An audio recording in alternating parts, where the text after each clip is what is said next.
চাকরি করছেন কিন্তু চাকরি আপনার হঠাৎভাবে চলে গেল এবং চাকরিতে কোনো রকম স্থায়িত্ব পাচ্ছেন না।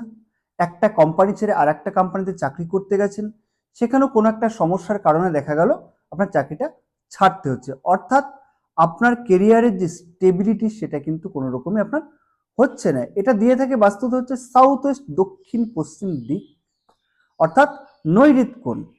তাহলে কি করতে পারেন? সহজ রেমিডি রয়েছে।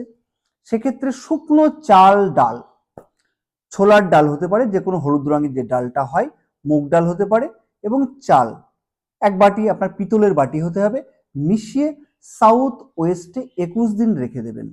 তাহলে এই যে সমস্যা, সেই সমস্যা থেকে আপনি মুক্তি পাবেন এবং আপনার কর্মক্ষেত্রে স্থায়িত্ব ফিরবে, আপনার চাকরি ক্ষেত্রে স্টেবিলিটি আসবে।